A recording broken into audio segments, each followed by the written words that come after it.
Jamaah haji online Amin. rahimakumullah.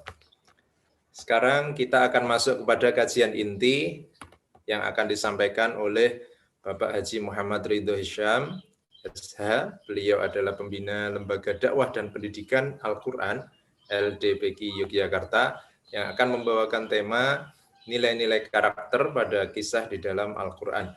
Kepada beliau kami persilahkan. Assalamualaikum warahmatullahi wabarakatuh. Waalaikumsalam warahmatullahi wabarakatuh. Alhamdulillahirabbil alamin wa bihi nasta'inu ala umurid dunya waddin. Wassalatu wassalamu ala sayyidil mursalin sayyidina Muhammadin wa ala alihi wa sahbihi ajmain. Amma ba'd. Qala Allah Ta'ala fi kitabihil karim. A'udzu billahi minasyaitonir rajim. Bismillahirrahmanirrahim. Nahnu naqussu 'alaika ahsanal qasas. Kami menceritakan, mengkisahkan kepadamu sebaik-baik kisah. Ini ada dalam surah Yusuf. Dalam surah Yusuf, Allah memberitahu kepada Rasulullah Muhammad SAW mengenai kisah yang terbaik perjalanan seorang manusia dari kecil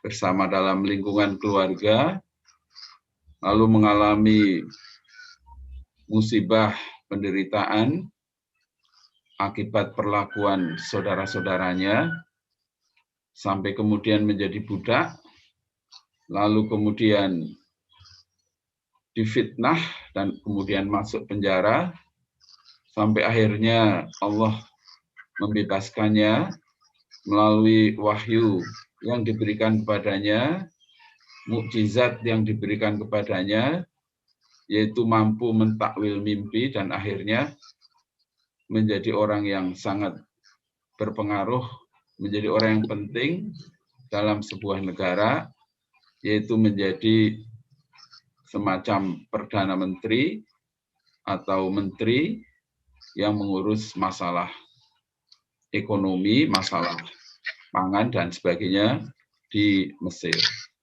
Dan kemudian bertemu kembali dengan saudara-saudaranya dahulu yang pernah mencelakakannya dan juga bertemu kembali dengan orang tuanya. Kita bersyukur pada pagi hari ini bisa kembali bertemu dalam pengajian online bersama STPI dalam keadaan sehat. Alhamdulillah, Allah masih memberikan kesempatan kepada kita umur panjang sehingga bisa tetap senantiasa bersemangat untuk thalabul ilmi silaturahim.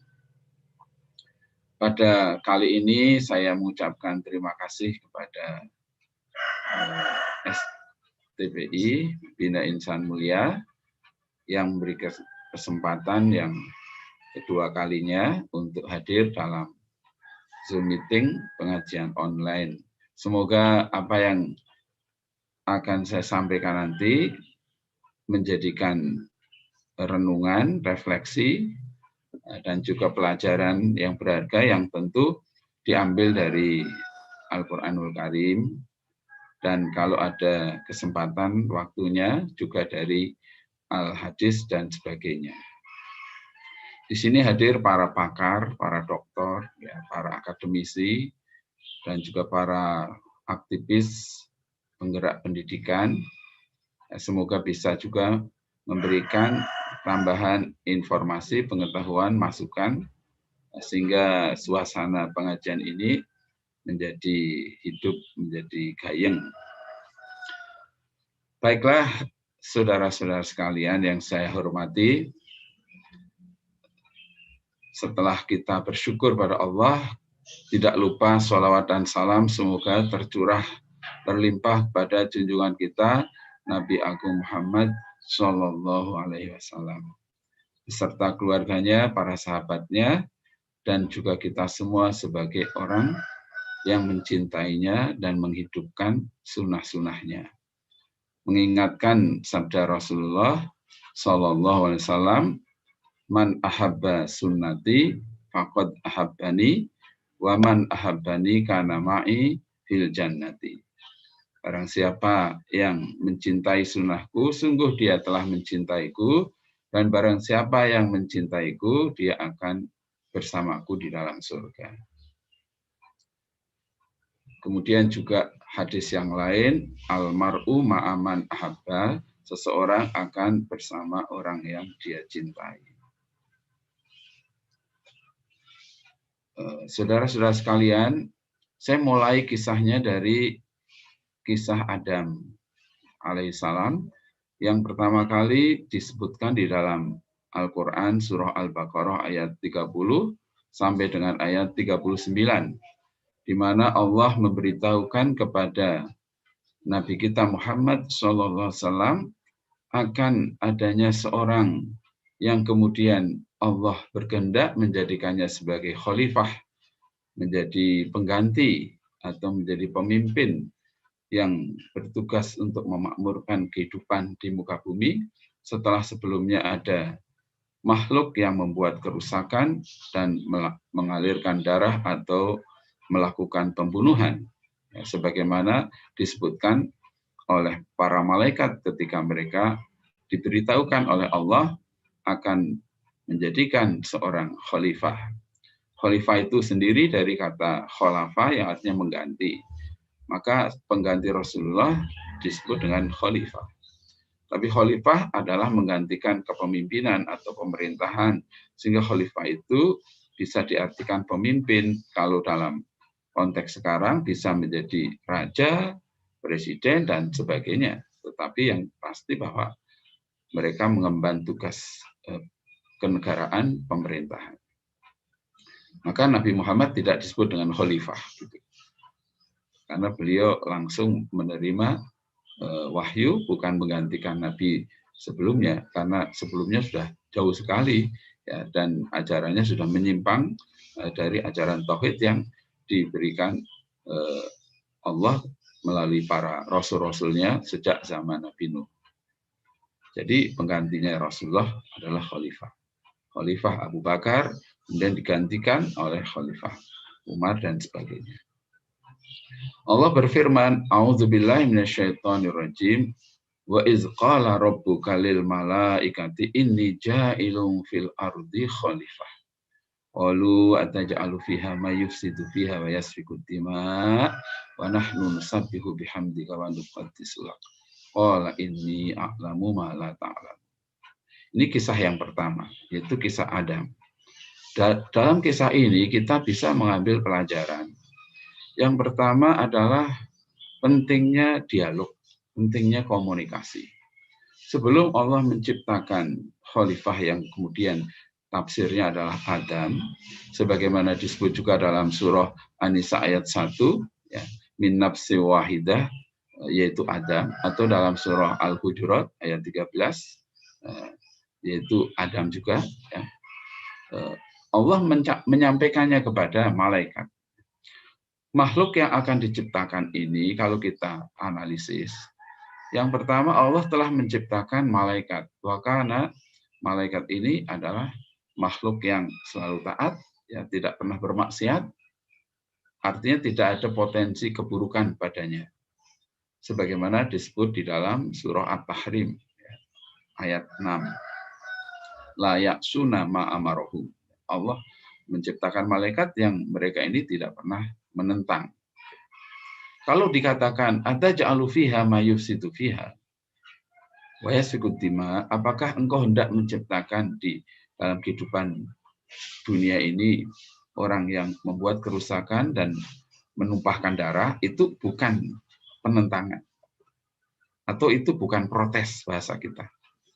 Dalam keterangan di dalam kitab Qisasul Anbiya karya Imaduddin Abil Fida yang terkenal dengan namanya Ismail Ibnu Katsir atau Ibnu Katsir, beliau menjelaskan bahwa apa yang disampaikan malaikat itu bukan ala wajhil i'tirad, bukan penentangan, atau penolakan, tetapi ala wajil istiksyaf wal istiqlam, atau rasa mendalam ingin tahu.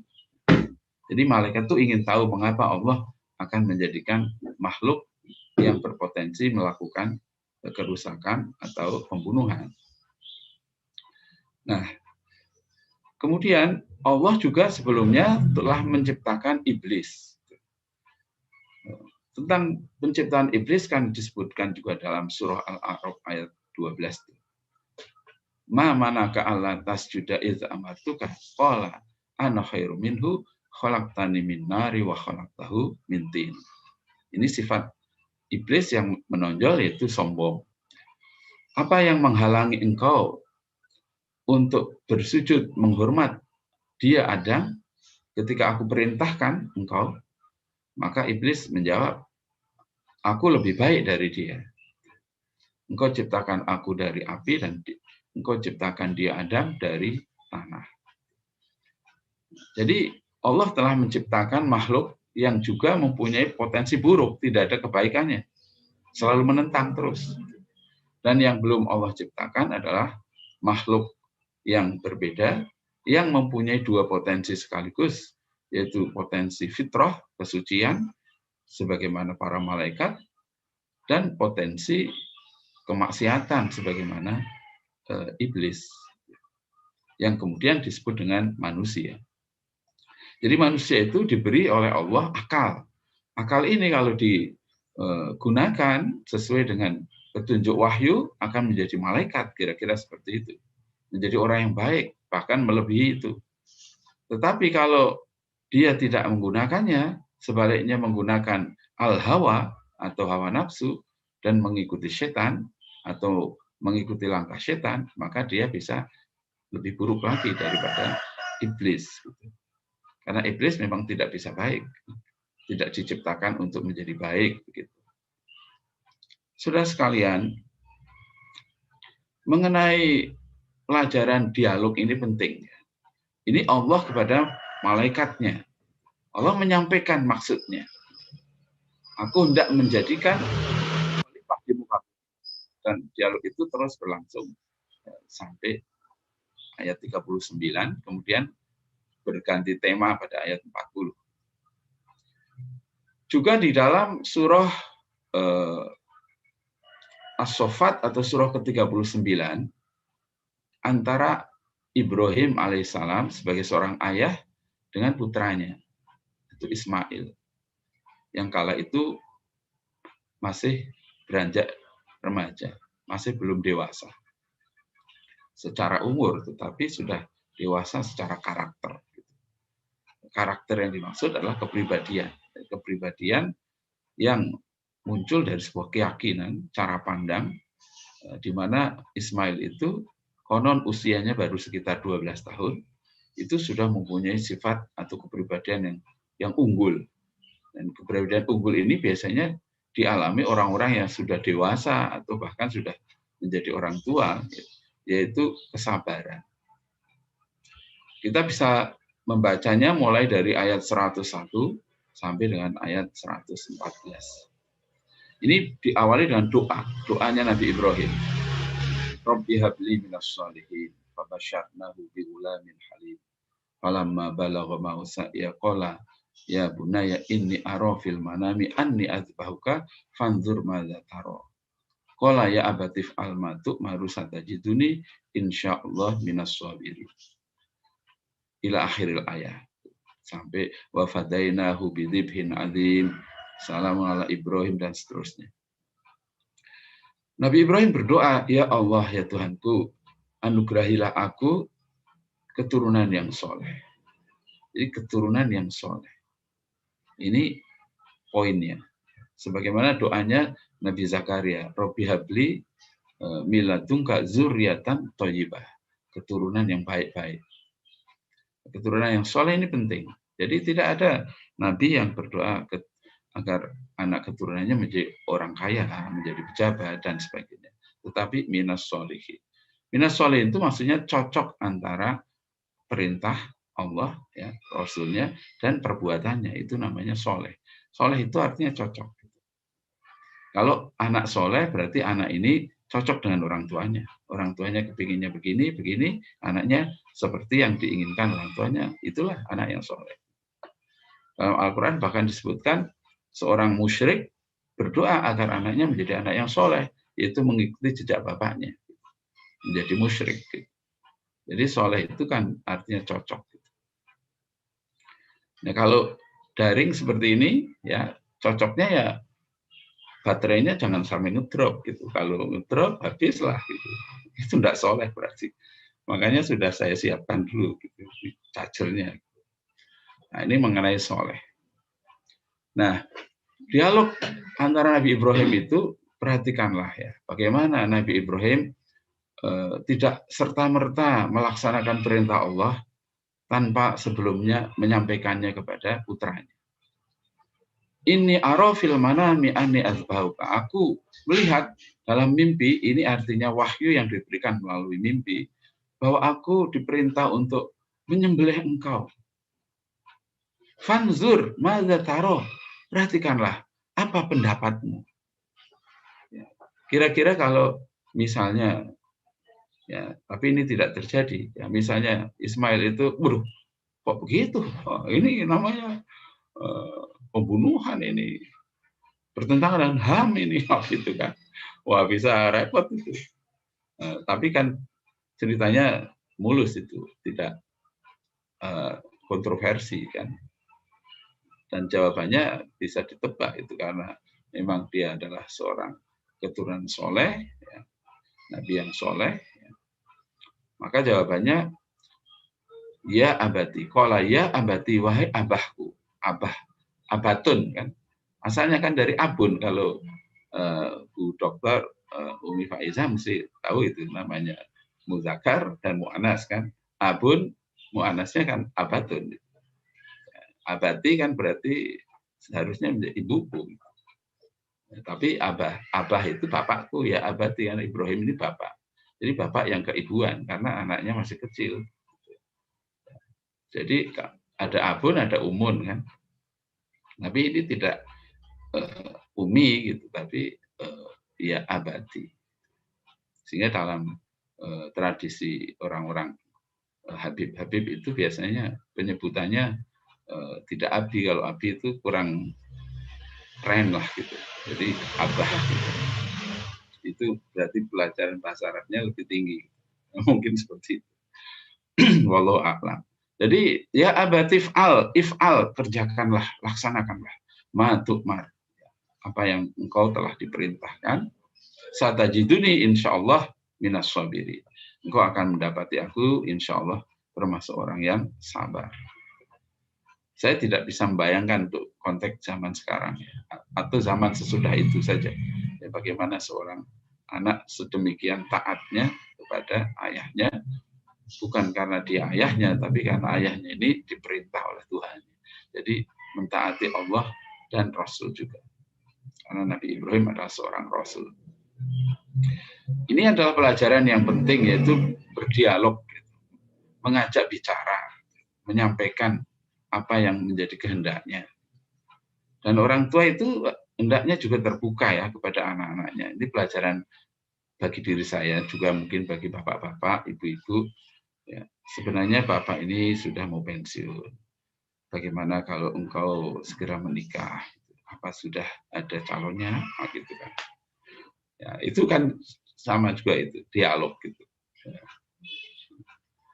Nah, selanjutnya adalah pelajaran yang berikutnya dalam kisah Qabil dan Habil. Di mana Qabil ini disebutkan dalam kitab Qisasul Anbiya sebagai anak pertama, anak tertua dari keluarga Adam. Jadi Nabi Adam itu mempunyai 20 anak yang masing-masing kembar setiap kelahirannya. Jadi 40 anak. Jadi Hawa itu setiap kali mengandung itu melahirkan anak kembar laki-laki dan perempuan. Begitu yang disebutkan dalam kitab Qisasul Anbiya karya Ibnu Katsir. Dan itu sering disampaikan dalam ceramah-ceramah. Kalau untuk membuktikan saya tentu tidak punya kapasitas ya. Apa benar seperti itu? Tapi karena kita meyakini bahwa apa yang diinformasikan oleh para ulama itu bukan sesuatu yang dibuat-buat, maka saya juga meyakini itu benar. Ya, kalau zaman sekarang mungkin berat, ya. Lahir dua-dua dalam usia yang sudah di atas 100 tahun. Nah, jadi anak yang pertama itu Qabil, kembarannya Zalikho kalau tidak salah namanya, itu perempuan yang cantik jelita. Lalu dipasangkan dengan adiknya, yaitu Habil, dan sebenarnya dalam kitab itu diceritakan bahwa Habil itu mempunyai fisik yang lebih kuat daripada Qabil. Ketika kemudian dipasangkan, rupanya Qabil tidak setuju dengan ayahnya. Nah, ini bibit ya, pembunuhan mulai dari ketidaktaatan, menentang kepada ayahnya, dan ayahnya adalah seorang nabi. Ini seperti juga penentangan saudara-saudara Yusuf dalam kisah Yusuf yang panjang itu. Ya, jadi kalau ada tanda-tanda anak kok menentang bapak yang baik, ibu yang baik, itu harus diwaspadai gitu. Tapi kalau bapaknya tidak baik, seperti Nabi Ibrahim, bapaknya tidak baik, ya, beliau menentang, gitu. Tetapi dengan kata-kata yang tidak kasar. Nah, kemudian disebutkan di situ bahwa Habil ya, kemudian akhirnya dibunuh oleh Qabil. Kisah ini dimuat dalam surah Al-Baqarah ayat 27 ya, dan seterusnya sampai ayat 32. Watslu alaihim naba abnai adama bil haqq iz qarraba qurbanan fatuqbila min ahadihima wa lam yutaqabbal minal akhar qala la aqtulannak qala innama yataqabbalullah minal muttaqin. Sampai kemudian pada ayat la im basatta yadaka ilayya litaqtulani ma ana bibasiti yadayya ilaika liaqtulak ini akhafullah rabbal alamin. Ceritakanlah ya Muhammad, laki-laki Nabi Muhammad diberitahu oleh Allah ya, sesuatu yang tidak mungkin bisa diketahui dengan dirinya sendiri, ya, tanpa ada firman, tanpa ada pemberitahuan dari Allah, yaitu sebuah kisah yang kejadiannya benar-benar terjadi, fakta, ya, dan terjadinya sudah sangat lama sekali, ya, berabad-abad, yaitu kisah dua putra Adam. Ya. Watslu alaihim naba abnai Adam. Naba'a itu berita, tapi berita yang besar, bukan berita yang kecil. Kalau disebut naba, beda dengan khobar. Maka ada surah An-Naba, itu berita mengenai hari kiamat, itu sesuatu yang besar sekali. Naba'a ibnai, karena asalnya ibnani, karena dia sebagai mudhaf ilaih menjadi ibnai gitu. Kemudian dia juga sebagai mudhaf atas Adama, gitu. Jadi mudhaf di atas mudhaf. Kisahkanlah dua putra Adam bil haq, dengan sebenarnya. Rasulullah tidak menyembunyikan. Apa yang Allah telah berikan itu semua disampaikan. Tidak ada yang ditambahkan, tidak ada yang dikurangi. Tetapi kalau sekarang ini mungkin ada orang mengurangi Al-Quran atau bahkan menambahkan ya dalam penafsiran berlebihan atau hulu. Jadi la taghlu fi dinikum, jangan kau berlebihan dalam masalah agamamu, bukan dalam konteks peribadatan yang berlebihan, tapi juga dalam pemikiran. Nah, kembali ke kisah itu, singkatnya ya, Nabi Adam memerintahkan kepada keduanya untuk berkorban, untuk menguji siapa yang lebih layak. Karena awalnya Qabil itu tidak menyetujui apa yang telah ditetapkan oleh ayahnya. Maka untuk mengetahui siapa yang lebih pantas, ya, maka dia dilakukan namanya berkorban. Dalam kitab Qisasul Anbiya disebutkan bahwa Habil, adiknya Qabil ini, berkorban domba yang bagus. Ya. Dan kemudian bukti penerimaan atas korbannya itu dimakan oleh api begitu. Adapun Qabil, korbannya adalah hasil bumi berupa buah-buahan, tetapi yang tidak bagus, mungkin yang busuk dan sebagainya, dan tidak dimakan api. Itu tandanya korbannya tidak diterima. Nah, Pelajaran yang kita bisa ambil dari kisah ini yaitu bahwa iri dan dengki kalau dibiarkan, iri dan dengki kalau dituruti bisa berakibat kepada kejahatan yang serius, yaitu tindak pidana pembunuhan. Awalnya adalah iri dan dengki dari Qabil itu. Lalu kemudian ketika dilakukan pengujian, dalam hal ini berkorban, ternyata korbannya tidak diterima, maka mulai kemarahannya muncul. Dan kemarahan itu tidak kemudian ditujukan kepada Allah, Tuhan semesta alam, yang tidak menerima korbannya itu, tetapi ditujukan kepada saudaranya yang mendapatkan kenikmatan atau mendapatkan sesuatu yang diinginkan, yaitu pasangannya atau kembarannya Qabil itu. Sementara Qabil dipasangkan dengan saudara kembarnya Habil yang dia tidak menyukainya. Dan kemudian terucaplah kata-kata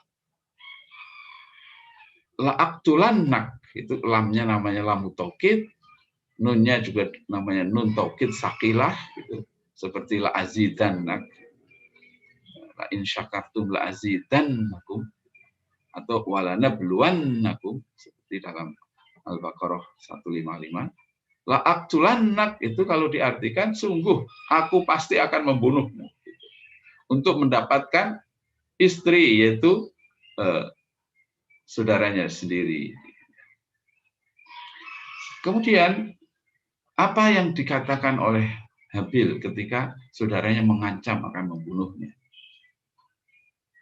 La imbasatta, sungguh jika engkau menyodorkan yadaka, tanganmu, maksudnya menghunus senjatamu ya, melalui tanganmu, ilayya kepadaku, litakculani untuk membunuh aku, ma'ana bibasiti yadaya ilaika liaktula.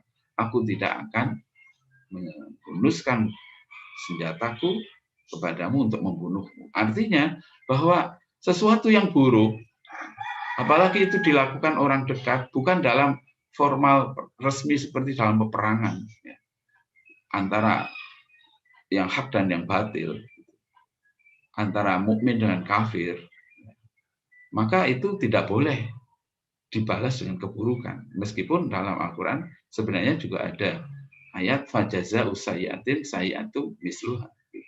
Balasan keburukan adalah keburukan yang serupa. Tapi kan tidak berhenti di situ. Barang siapa yang memaafkan dan berbuat baik, itu pahalanya besar sekali. Atau dalam surah Fussilat juga disebutkan idfa' billati hiya ahsan. Ya, tolaklah, balaslah dengan sesuatu yang lebih baik. Fa idzal ladzi bainaka wa bainahu adawah ka'annahu waliyyun hamim. Maka orang yang sebelumnya ada permusuhan denganmu menjadi teman yang sangat dekat karena keburukannya dibalas dengan kebaikan. Seperti itu. Minimal kalau ada orang melakukan keburukan dan kita tidak bisa membalas kebaikan kecuali dengan doa, maka doalah, berdoalah untuk kebaikannya. Sebagaimana Rasulullah ketika diperlakukan buruk oleh penduduk Taif pada hijrahnya pertama, sebelum hijrah ke Madinah, maka beliau berdoa, Allahumma hdi qaumi fa innahum la ya'lam. Doa yang terus-menerus akan merubah orang yang kita doakan, insya Allah dengan izin Allah, bagaimana Rasulullah mendoakan Islamnya Umar bin Khattab. Dan doa yang kita lakukan, yaitu doa kebaikan kepada orang yang menyakiti atau berbuat buruk kepada kita, itu akan meredam dendam atau meredam rasa sakit hati yang ada pada diri kita. Jadi kalau ada orang menyakiti kita, lalu kita mendoakan, syukur-syukur bahkan bisa memberikan hadiah dan sebagainya, ya, itu akan menyelesaikan masalah dalam diri kita sendiri. Itulah yang disebut dengan al-afu. Afa ya'fu artinya menghapus memori yang buruk akibat perlakuan orang lain yang buruk kepada kita. Nah, kita hapus itu dengan memaafkan. Jadi ketika saudaranya Qabil hendak membunuh Habil, maka Habil itu tidak meladeninya. Meskipun dalam kitab Qisasul Anbiya, asyaddu wa aqwa, dia lebih kuat Habil itu. Artinya kalau diladeni kalahlah Qabil itu. Kira-kira seperti itu. Nah, dalam kisah itu diceritakan ketika sedang tidur Habil, lalu Qabil mengambil batu yang besar dan kemudian dilemparkan ke kepalanya Habil dan meninggal. Ada versi yang lain dilakukan dengan senjata. Apakah senjatanya itu ya batu itu atau yang lainnya, wallahu a'lam, karena itu tidak terlalu signifikan. Nah, mengapa Habil itu tidak mau membalas? Karena kalau ada dua orang muslim, dua orang bersaudara, yang satu membawa pedang, dan kemudian yang lain juga membawa pedang, lalu keduanya saling pedang-pedangan, gitu ya, saling bunuh-bunuh, maka kedua-duanya masuk ke dalam neraka, sebagaimana hadis Nabi yang sangat terkenal, idzal taqa al muslimani bisayfihima fal qatilu wal maqtulu finnar. Kemudian para sahabat itu menanyakan bagaimana dengan al maqtul, kalau al qatil ya pasti dia yang membunuh, tapi yang maqtul itu bagaimana? Nah, Nabi menjawab, qala innahu kana harisan ala qatli sahibi. Yang membawa senjata tadi, yang terbunuh tadi juga ingin sekali membunuh saudaranya itu. Jadi kedua-duanya punya niat untuk membunuh dan keduanya diancam masuk neraka. Dalam hadis yang lain, itu riwayat Bukhari dan Muslim, itu sebutannya tidak idzal taqal musliman, tapi idza tawajaha al muslimani. Jika ada dua orang muslim bertawajuh atau berhadapan-hadapan, bisaifihima, dengan dua pedangnya, ya mungkin kalau sekarang pedangnya bisa berupa kata-kata yang pedas, yang tajam gitu ya, saling menyerang muslim satu dengan muslim lain, padahal itu tidak diperbolehkan gitu. Maka ancamannya itu masuk neraka dalam pengertian dia dua-duanya berdosa. Jadi kalau ada muslim yang tidak baik, yang kita lihat tidak baik, yang menyalahi syariat agama Islam, maka kalau mengajak debat tidak usah dilayani begitu, harus kita diam saja, mendoakannya dan menghentikan perdebatan itu, karena kalau kedua-duanya orang muslim yang berdebat ya dan saling menjatuhkan gitu, saling menjatuhkan, ini kata kuncinya ya. Nah, dan itu akan merugikan Islam itu sendiri, maka kedua-duanya itu bisa sebagaimana tadi ya, idzal taqal muslimani bisayfi, mana pedangnya, fal qatilu, yang membunuh, mungkin bisa dikatakan yang menang debat istilahnya gitu, dan yang wal maqtul, yang dibunuh atau yang kalah debat, seperti itu. Maka mujadalah, perdebatan itu hendaklah dihindari dalam zaman sekarang ini, karena zaman ini zaman perdebatan. Ya, perdebatan terus-menerus di media sosial, saling menjatuhkan, saling menyalahkan, dan itu bukan dilakukan oleh orang biasa ya, tapi oleh orang yang disebut dengan orang yang menjadi tokoh panutan dalam keagamaan. Itu kan sering kita melihat seperti itu. Ya, dari kalangan ini, dari kalangan itu. Saya terus terang kalau melihat seperti itu ya prihatin saja ya. Jadi konsumsi bukan konsumsi publik, tapi disampaikan di ranah publik, sehingga orang-orang yang kurang pengetahuannya akan mencatat bahwa Islam itu memang benar-benar terpecah belah, dan akibatnya mereka tidak punya kekuatan. Jadi disebutkan wala tanaza'u, ya kan? Jangan kamu berkonflik atau bertengkar. Wala tanaza'u fatafshalu, maka kalian akan menjadi goyah, menjadi gentar, menjadi rapuh. Wa tadhhaba rihukum, dan akan hilang kekuatan kalian itu. Nah, ini pelajaran yang berharga. Jadi pelajaran yang kedua dalam kisah dua putra Adam, yaitu bahwa iri dan dengki itu akan menyebabkan persoalan, yaitu tindak kejahatan yang sangat serius, sampai kepada penghilangan nyawa atau pembunuhan. Sebagaimana iri dan dengkinya saudara-saudara atau kakak-kakaknya Yusuf, Nabi Yusuf, kepada Yusuf. Dan itu berujung kepada tadinya ada yang mengusulkan untuk dibunuh saja itu Yusuf. Karena perhatian ayahnya tertuju kepada Yusuf. Kenapa demikian? Karena Yusuf saya meyakini anak yang baik, yang patuh, yang taat pada orang tuanya. Sementara kakak-kakaknya dari ibu yang berbeda. Ini ceritanya dari bukan dari satu bapak satu ibu, tapi satu ayah beda ibu gitu. Jadi beda ibu. Jadi faktor ibu mendidik anaknya itu sangat penting sekali ya. Jadi faktor ayah juga penting, tapi yang lebih penting adalah pembinaan karakter itu juga pada faktor ibunya. Gitu. Maka ketika kita melihat misalnya Nabi Nuh istrinya itu nggak bagus, melahirkan anaknya yang durhaka juga. Nabi Lot juga demikian. Tapi kalau Asia itu meskipun Fir'aun ya, tapi ada Musa meskipun bukan anak kandungnya, tapi kan dari bayi sudah berada di lingkungan itu. Nah, saudara sekalian, jadi iri dan dengki itu berbahaya sekali. Itulah penyakit pertama manusia. Dan akibat dari penyakit itu adalah kejahatan pertama yang dilakukan oleh manusia, yaitu pembunuhan. Dan ini seperti yang dikatakan oleh para malaikat ketika Allah menyampaikan akan menciptakan khalifah itu. Wa yasfikut dima, dan menumpahkan darah, dan itu terbukti di dalam kisah Qabil dan Habil. Maka kita selalu membaca doa dalam surah Al-Falaq di akhir ayat, wa min syarri hasidin idza hasad. Siapa yang berpeluang untuk hasad? Kalau kita melihat kisah-kisah yang tadi disampaikan, itu adalah orang dekat. Dalam hal ini kebetulan ya kakak beradik. Jadi kakak beradik ya kalau tidak diwaspadai dari kecil, itu benih-benih iri dengki bisa tumbuh. Dan itu bisa berakibat sampai nanti kepada pembagian warisan gitu. Ya, bisa terjadi kakak beradik menjadi berselisih akibat dari pembagian warisan. Maka untuk warisan Allah telah tetapkan ya, atau yang disebut dengan faraid ya, bagian-bagian sesuai dengan ketetapan yang Allah berikan.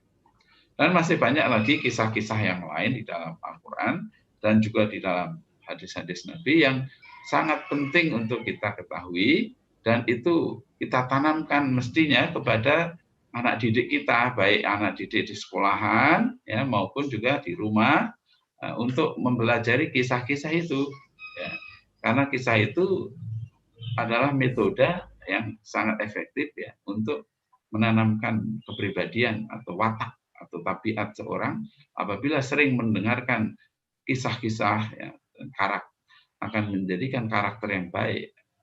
Jadi kalau yang disampaikan itu kisah-kisah yang bagus, bagaimana disebut dalam Al-Quran, lalu juga yang ditunjukkan dalam kehidupan sehari-hari adalah sesuatu yang baik, itu pasti akan menumbuhkan perilaku yang baik juga di kemudian hari, menghasilkan akhlak yang baik pada anak-anak atau murid-murid yang kita didik itu. Tapi kalau ucapannya dan kisah-kisahnya, cerita-ceritanya, ya cerita yang sekarang ini banyak di media sosial itu sangat tidak mendidik.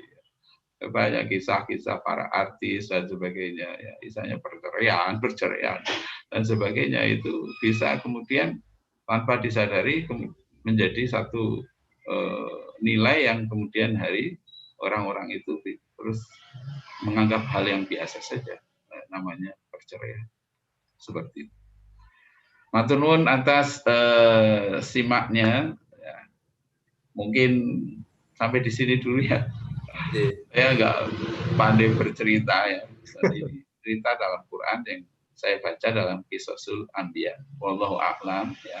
Mudah-mudahan mendapat manfaat, dan tentu masih banyak sekali pelajaran yang bisa kita ambil kalau nantinya diteruskan ya pelajaran yang lain ya. Tadi baru pelajaran pentingnya berkomunikasi, pentingnya dialog ya sebelum melakukan satu kegiatan, apakah itu antara orang tua dengan anak dan sebagainya, disampaikan ya, dengan alasan dan sebagainya, argumen ya. Dan yang kedua adalah kisah yang terjadi pada orang yang bersaudara ya, yang tidak mentaati orang tuanya karena ada iri dan dengki, lalu terjadilah hal-hal yang sebenarnya tidak diinginkan. dan kemudian akibatnya Qabil ini justru menderita. Gitu. Menderitanya pertama dia termasuk orang yang muflis, orang yang bangkrut. Gitu. Karena kebaikannya kalaulah ada akan diberikan kepada orang yang dizalimi atau diberikan kepada saudaranya. Kita sudah pernah membaca atau mendengar hadis tentang al-muflis, orang yang bangkrut. Antara lain orang yang melakukan waqatala hada, wasafaka mala, wasafaka hada, wa akala mala hada, dan sebagainya itu. Ada druna mal muflis, tahukah kamu orang yang muflis yang bangkrut itu? Yaitu orang yang datang di akhirat nanti dengan pahala sholatnya, pahala zakatnya, pahala puasanya. Tapi dia juga datang dengan dosa-dosa terhadap sesamanya. Dan dia datang dengan menuduh si ini, mengambil hartanya ini, memukul, bahkan sampai membunuh. Kemudian diambillah kebaikan-kebaikannya diberikan kepada orang yang dizalimi. Jadi dalam sebuah hadis yang pernah saya baca, hukuman atau iqab yang diberikan Allah tidak hanya di dunia, tidak hanya di akhirat, maksud saya, tapi juga ada yang disegerakan di dunia. Kepada siapa? Kepada dua orang, yaitu orang yang zalim, termasuk juga orang yang melakukan dosa besar, pembunuhan, al-baghy, wa qati'atur rahim, dan orang yang memutus persaudaraan. Kalau sudah iri dengki pasti putus persaudaraan. Jadi memutus tali persaudaraan, ya, tentu dalam kebaikan yang dimaksud itu menyegerakan hukuman. Maka orang yang mungkin mengambil harta saudaranya, tanah saudaranya dan sebagainya, hukumannya itu tidak ditunda di akhirat saja, tapi di dunianya dia juga akan mengalami. Memang disebutkan di dalam sebuah hadis. Demikian saudara-saudaraku, mohon maaf kalau ada yang keliru. Saya akhiri. Billahi taufiq wal hidayah, nasrun minallah wa fathun qarib, basyiril mukminin. Assalamualaikum warahmatullahi wabarakatuh. Waalaikumsalam. Waalaikumsalam. Yang sudah menyampaikan banyak hal terkait dengan nilai-nilai karakter yang terkandung dalam kisah di dalam Al-Quran. Begitu banyak ternyata kalau misalnya kita menelusur lebih jauh, dan tentu tidak ada habis-habisnya ini nanti kalau misalnya dilanjutkan, maka kita langsung lanjut saja ke sesi diskusi, ya Ustadz. Ini ada yang bertanya melalui chat Zoom. Ini dari Bu Endang Sulistiawati. Tetapi ini apa? Assalamualaikum Ustadz, saya Kak Juma. Oh Pak, Kak Juma ya. Kak Juma tadi pakai namanya Bu Endang. Atau orang yang sama ini ya. Ini sebagai pembina LDPG, apakah Ustadz melihat karakter anak-anak di TK, TPA saat usia SMP, SMA hingga mahasiswa lebih baik karakternya dibanding yang tidak ngaji? Nah, bagaimana jika ada kejadian sebaliknya atau sama saja? Maksudnya sebaliknya itu mungkin jadi tidak ngaji begitu, tetapi karakternya lebih baik, atau yang ngaji lebih baik. Terus kemudian apa yang harus orang tua lakukan untuk perbaikan pendidikan Al-Quran agar antara kenyataan sesuai dengan harapan dalam hal karakter, ya. Terus tadi masih nyambung lagi, apakah nilai-nilai karakter dapat dijadikan sarana untuk menjaga ketahanan keluarga di era medsos saat ini? Nah, ini pertanyaan dari Kak Juma ya. Ya, terima kasih Kak Juma. Iya, monggo ditanggapi. Ya, pertanyaan banyak ini ya, dan beliau bisa menjawab sendiri sebenarnya. Tapi ini sedang menguji saya kan. Ya, terima kasih loh Kak Juma ya. Jadi beliau ini aktivis pendidikan Al-Quran dan ketua LDPG yang saya tahu sekarang ini, Lembaga Dakwah dan Bimbingan Al-Quran. Jadi ini teman sendiri, kalau salah nanti dibetulkan lain waktu juga bisa. Nah, jadi mengenai apakah ada beda ya, pendidikan yang dialami oleh anak-anak, apakah itu di TKA, TPA, dan sebagainya, atau mereka yang mendapatkan pengetahuan tentang kebaikan dengan mereka yang tidak mendapatkan pengetahuan kebaikan, itu pasti berbeda ya. hal yastawil ladzina ya'lamuna wal ladzina la ya'lamun. Apakah sama orang yang tahu dan yang tidak tahu? Pasti berbeda. Kalau kita membaca surah Fatir, surah 35 ayat 28, disebutkan innama yakhsyallaha min ibadihil ulama. Sungguh yang benar-benar takut kepada Allah di antara hambanya adalah orang-orang yang berilmu, jadi orang berpengetahuan. Jadi ilmu ini penting. Hanya masalahnya begini, ketika ilmu yang diberikan tidak sesuai dengan praktek di lapangan, itu yang jadi masalah. Ketika seorang menyampaikan kebaikan, tapi hanya sebatas di lisan atau di mulut saja, tidak dilakukan ya, menjadi sikap dan perbuatan, dan itu bisa terlihat dalam keluarga. Kalau di sekolah, di madrasah, mungkin ya sebatas isolul maklumat, jadi mentransfer ilmu pengetahuan. Gitu. Tapi begitu di rumah itu 24 jam, termasuk di pondok pesantren, 24 jam. Maka pendidikan karakter memang tidak cukup hanya dengan isolul maklumat, tetapi lebih kepada uswah hasanah atau qudwah hasanah. Makanya ayat Qur'annya itu surah Al-Ahzab 21 yang kita hafal semua, laqad kana lakum fi rasulillahi uswatun hasanah. Jadi uswah hasanah, contoh yang baik itu dalam kehidupan nyata. Bukankah orang-orang munafik itu bagus-bagus ucapannya gitu. Wa minan nasi mayu jibuka qauluhu fil hayatid dunya wa yashhadu ala ma fi qalbi wa huwa ala tulqisam. Dalam surah Al-Baqarah itu. Dan di antara manusia ada orang yang perkataannya mengagumkan engkau ya Muhammad. Bahkan dia bersumpah, bersaksi yang dikatakannya itu ada dalam hatinya. Wa yushhidullah, Allah menjadi saksinya. Wa huwa ala tulqisam, padahal dia penentang yang keras, maksudnya munafikun kadzab. Dalam konteks ini maka tidak berguna menjadi pendidikan yang seperti itu kalau hanya mengandalkan ilmu pengetahuan. Maka harus ada keterpaduan antara lembaga pendidikan formal atau informal ya, non formal dengan lembaga pendidikan informal di dalam rumah tangga. Artinya antara para ustadz ustazah di TPA, di TKA dengan orang tua yang di rumah itu harus sinergi, harus sama. Kalau di sekolah misalnya diajarkan alaikum bisidqi, kalian harus jujur, dan itu hanya dihafalkan ya. Dihafalkan hadisnya akmalul mu'minina imanan ahsanuhum khuluqa. Sesempurna-sempurna iman seorang mukmin adalah yang paling baik akhlaknya. Itu belum apa-apa itu. Itu baru knowledge saja. Lalu akhlak yang baik itu contohnya seperti apa? Dicontohkanlah oleh gurunya itu. Dan nanti diteruskan oleh orang tuanya di rumah, oleh saudara-saudaranya juga. Bahkan menurut saya, oleh para pemimpin negara ini. Karena mereka lah yang paling berpotensi untuk melakukan pendidikan karakter. Presiden, menteri, mari kita perhatikan dalam kisah-kisah di dalam Al-Quran. Siapa yang menentang dakwah para rasul, para nabi itu? Kalau kita baca urut ya, dalam Nabi Nuh, itu yang menentang itu kan sebenarnya al-mala'u min bani Israel atau al-mala'u min qaumihi. Al-mala' itu adalah petinggi-petinggi, elit-elit politiknya. Kadang disebut mutrofiha, orang yang hidup mewah, karena mereka hidupnya mewah-mewah. Kadang disebut akabiruha, gitu. Akabirul kaum, orang-orang pembesar-pembesar negeri. Gitu. Itu yang menentang. Gitu.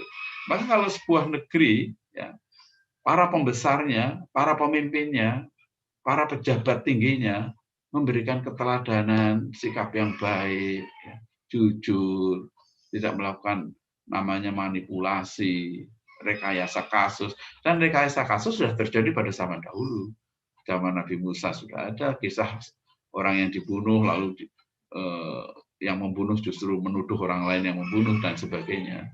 Dan sebagainya. Itu banyak sekali. Nanti bisa kita pelajari. Jadi pendidikan karakter itu kalau dilakukan di TKA, TPA sudah bagus itu. Menghafal Quran, menghafal hadis, surah-surah pendek dan sebagainya dengan artinya. Tapi memang itu tidak cukup karena tatap mukanya hanya beberapa saat. tatap muka yang sebenarnya, yang kontribusinya besar untuk menanamkan nilai itu dalam kehidupan sehari-hari. Apa yang dilihat, yang didengar, yang dialami, itulah tarbiyah. Gitu. Tarbiyah katanya definisinya seperti itu. Ya. Jadi kulul mu'asirat, suatu yang mempengaruhi orang. Dan sekarang ini digantikan bahkan oleh namanya ini, HP ini, Samsung ini. Ya, itu pengaruhnya besar sekali karena tidak bisa dilepaskan dari anak kita. Bahkan yang masih balita pun mereka sudah terbiasa dengan interaksi game dan sebagainya. Apa nilai-nilai yang bisa ditanamkan dalam game itu? Kecuali game yang Islami, ya, kita tambahkan Islami. Tapi siapa yang membuat game-game itu? Nah, jadi bagaimanapun ya berpengaruh. Tetapi kalau kemudian ya, sebaliknya terjadi perilaku yang tidak sesuai ya dengan apa yang mereka hafalkan, yang apa mereka pelajari, maka itu bisa menjadi bumerang memang. Sama dengan orang yang haji ya, labelnya haji, kan bagus sebenarnya haji itu. Bukan salah hajinya ya. Ketika seorang haji misalnya, bahkan seorang yang ya saya tidak berani mengatakan yang lebih jauh, itu melakukan kemaksiatan. Tentu akibatnya memang terkena kepada hajinya itu, padahal sebenarnya tidak berhubungan karena banyak orang haji dengan motif yang berbeda, bukan niat ibadah ikhlas karena Allah, tapi untuk hal yang lain. Mudah-mudahan kita terjauh dari itu dan mari kita benahi pendidikan kita dengan melakukan hal-hal yang disebut dengan pendidikan yang integral, yang kafah, yang menyeluruh, baik berupa namanya knowledge, ya, IQ, EQ, SQ, pokoknya semuanya itu berbaur dan menyatu sebagaimana yang dilakukan oleh Rasulullah Muhammad SAW kepada para sahabat-sahabatnya, dan mereka mengetahui betul perilaku Rasulullah dalam kehidupan sehari-harinya. Demikian Kak Juma, mohon maaf kalau banyak yang belum terjawab. Begitu J, Kak Juma, mudah-mudahan cukup memberikan pencerahan ya. Ini Pak Adi angkat tangan ini ya. Ini di kolom chat juga ada banyak sekali ini yang bertanya. Tampaknya laris sekali ini Ustadz Ridho Hisyam. Tapi mohon maaf nanti kiranya kalau misalnya pertanyaan-pertanyaan tidak bisa kami tanggapi keseluruhan karena waktu, J. Mungkin Pak Adi, monggo Pak Adi. Saya ingin bertanya, tapi yang di sebelah saya juga ternyata ingin bertanya, Ustadz. Ustadz. Jadi yang bertanya biar yang di sebelah saya saja, saya ngalah ya. Yang bertanya Ustadz, sebelahnya Ustadzah.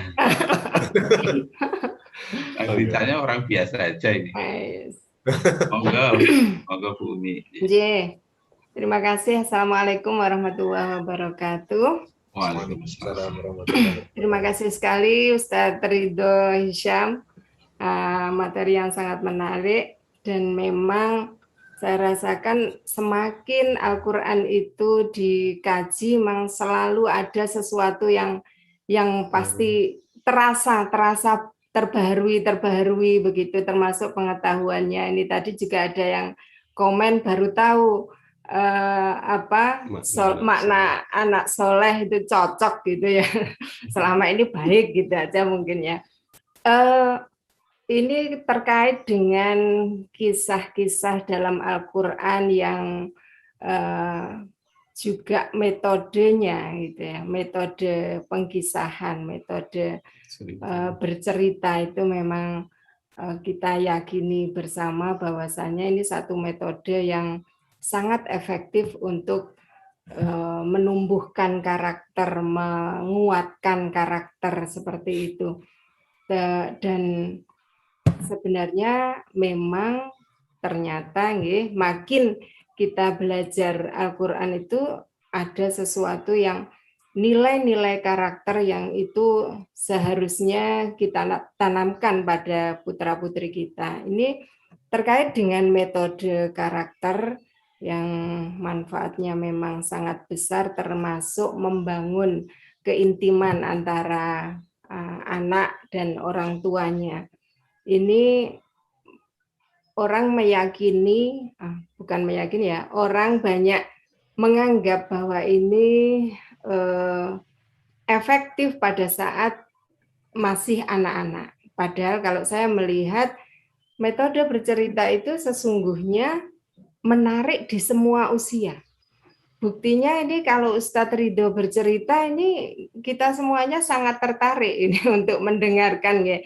Metode bercerita selalu sangat menarik meskipun tanpa tanpa model yang seperti teknik-teknik Kak Bimo atau yang lainnya begitu ya. Itu tanpa teknik yang seperti itu pun saya merasakan metode bercerita itu enak memang digunakan. Saya sendiri mengalami orang tua kami itu selalu memberikan cerita-cerita ada masalah ataupun tidak ada masalah. Kalau ada masalah itu biasanya temanya khusus diambil dari Al-Quran yang terkait dengan cerita yang berkaitan. Dan itu tanpa terasa digurui, tapi nancep betul gitu. Sehingga ketika dewasa itu apa yang pernah diceritakan oleh orang tua itu selalu menjadi mungkin inspirasi dalam penyelesaian masalah, dan itu cerita-cerita yang diambil dari Al-Quran juga. Nah, Ustadz Ridho, terkait dengan ketika kami sudah anak-anak sudah besar gitu nggih. Kalau dulu memang kami terapkan selalu, sebenarnya sekarang pun juga masih dalam hal-hal tertentu ya, dalam artian setelah sholat itu, tapi memang tidak serutin pada saat anak-anak masih kecil, karena ketika anak-anak masih kecil itu saya pribadi selalu mengantarkan mereka dalam tidurnya itu dengan cerita. Nah, ketika anak-anak dewasa sudah mulai sendiri-sendiri di kamar, yang anak laki-laki juga kalau mau saya temani kan juga tidak disarankan juga kan, dan sudah sibuk dengan gadgetnya memang, dengan alasan ini juga tugas kok enggak gitu, misalnya ini sudah tugas. Nah, apa yang sebaiknya dilakukan oleh orang tua yang anak-anaknya sudah dewasa tapi ya juga masih masih dalam tanggung jawab kita ya, sebelum mereka menikah begitu. Nah, ini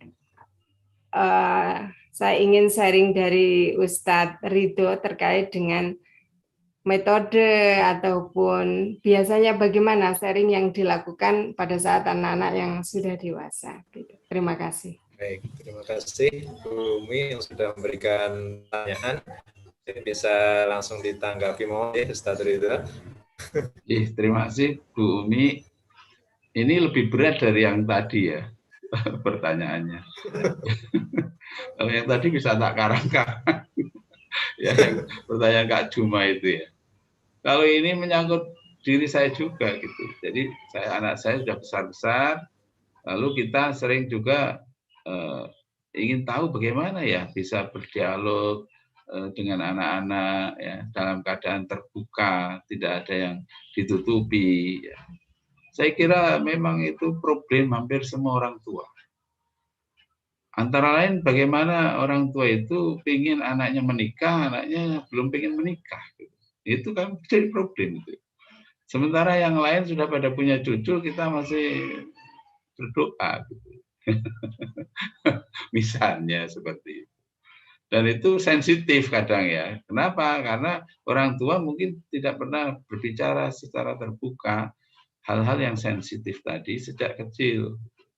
Sehingga ketika kemudian dewasa, justru semakin jauh jaraknya. Dan kemudian anak punya persepsi yang berbeda dengan ketika kita sebagai orang tua dahulu sebagai anak. Jadi anak kita pandangannya dengan kita dulu waktu jadi anak itu beda. Dulu kita memandang orang tua itu hebat sekali, ya. Orang yang luar biasa gitu. Sekarang orang tua banyak ketinggalan zaman gitu. Jadi mau Zoom saja minta tolong anaknya kan gitu. Gimana ini caranya ini? Ini besok mau Zoom ya gitu.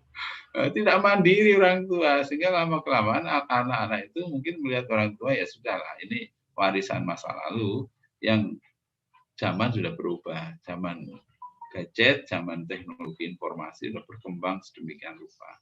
Tapi saya kira meskipun demikian, orang tua yang ikhlas, orang tua yang baik, ya, orang tua yang membawa harta yang halal ke dalam rumahnya dan diberikan pada anaknya, tetap menjadi idola anaknya, tetap menjadi idola anaknya, dan tidak usah malu minta tolong, bertanya ya kepada anak-anaknya.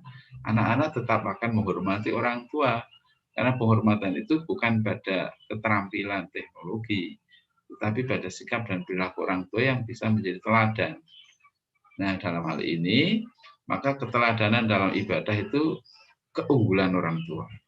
Bagaimanapun ya, kita sebagai orang tua insya Allah lebih unggul dalam ibadah dibanding anak kita. Karena anak kita itu hawa nafsunya masih tinggi. Sementara kita sudah berpikir, kapan ya kita dipanggil oleh Yang Maha Kuasa, gitu.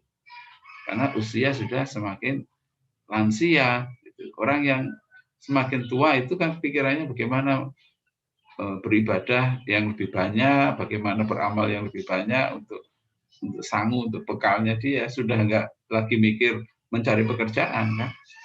Tapi kalau anak-anak kita kan pikirannya sedang menyelesaikan tugas, ya, tugas kuliah, kita sudah tidak kuliah. Kemudian mereka akan mencari pekerjaan, kita sudah malah mau berhenti dari pekerjaan. Gitu. Jadi memang kehidupan orang tua dan anak itu berbeda, dan untuk itu perlu ada sesi khusus ya mengenai bagaimana mendekatkan hubungan antara orang tua dan anak ketika mereka anak-anak itu sudah dewasa, tetapi mereka masih tinggal di dalam rumah kita. Sebagian orang tua yang saya temui ya sudah sendiri-sendiri, anak mau apa karena sudah disuruh berkali-kali sholat, tidak mau sholat ya sudah gitu, tinggalkan saja begitu. Tapi itu kan sebenarnya api dalam sekam, itu adalah keluarga yang tidak sakinah kalau menurut saya, karena keyakinannya dan perilakunya antara orang tua dan anak sudah saling bertentangan, yang satu suka ibadah, yang satu malah justru berbuat maksiat, dan itu banyak terjadi konflik yang silent konflik lah, konflik diam-diam antara orang tua dan anak. Mereka menyimpan konflik sebenarnya, tetapi tidak mau konfrontasi berhadapan-hadapan, karena apa jadinya, apa kata orang kalau orang tua berantem dengan anaknya. Jadi ini yang sering terjadi di masyarakat. Saya pernah mendengar ya cerita dari seorang tua dosen yang anaknya sekolah di universitas terkemuka memukul bapaknya. Lagi memukul bapaknya betul-betul, bukan pukulan dalam arti kata-kata yang pedas, tapi betul-betul secara fisik bapaknya dipukul begitu. Tetapi karena bapaknya kemudian sabar, tidak membalas, ya, lalu banyak berdoa, akhirnya ketika anaknya itu sudah menjadi orang tua, sudah menikah, ternyata berubah. Tapi saya ketika diceritani gitu, saya tanya, ya dulu kamu waktu jadi anak pernah mukul bapakmu enggak? Pernah. Jadi rupanya dia juga pernah memukul bapaknya. Jadi dia tidak membalas karena dia tahu inilah balasannya gitu. Jadi itu bisa terjadi seperti itu. Tapi insya Allah dengan orang tua yang ikhlas, yang ibadahnya baik, semuanya sudah ya insya Allah akan berjalan dengan baik. Ada seorang tua yang aktivis, ya baik sekali orangnya. Ketika anaknya mengatakan, ya engkau itu harus bersyukur loh. Banyak teman-temanku di sekolah Islam kebetulan yang tidak sholat. Aku sholat meskipun telat-telat begini, tapi masih sholat. Banyak teman-temanku yang tidak sholat. Jadi engkau termasuk orang tua yang sukses loh. Wah gitu. Jadi anaknya sholat, ya sholat, tidak sholat di awal waktu, tidak sholat berjamaah, tapi masih sholat. Untung loh punya anak yang masih sholat. Banyak teman-temannya dia yang sudah tidak sholat. Jadi kita kalau dalam zaman sekarang anak masih sholat, masih ngaji, ya, masih jujur, itu sudah alhamdulillah banget gitu. Nah, beda dengan kita dahulu. Anak cerdas. sudah sukses. Jadi Untuk orang tua. kriteria sekarang saya kira Allah Maha Bijaksana gitu. Jadi terima kasih jawabannya. Nyun pangapunten kalau saya kurang tepat. Terima kasih.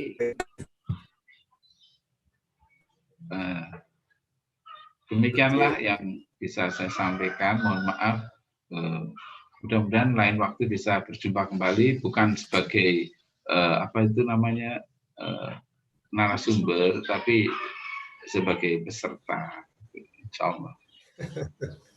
Bila itu saya, assalamualaikum warahmatullahi wabarakatuh. Waalaikumsalam warahmatullahi wabarakatuh. Matur nuwun sangat dumateng Bapak Muhammad Ridho Hisham yang sudah memberikan banyak hal terkait dengan kajian kita pada pagi hari ini. Mudah-mudahan Allah senantiasa memberikan balasan yang lebih baik, amal jariah untuk Ustadz, keluarga. Allahumma amin. Bapak Ibu, kita sudah ada di penghujung acara. Mohon maaf apabila ada pertanyaan-pertanyaan, tanggapan yang belum kita respon, belum kita tanggapi.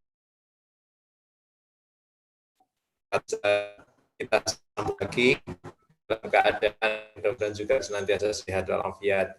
Mari kita bersama-sama tutup kajian kita dengan membaca doa kafaratul majelis dan hamdalah. Subhanakallahumma wa bihamdika asyhadu an la ilaha illa anta astaghfiruka wa atubu ilaik. Alhamdulillahirabbil alamin.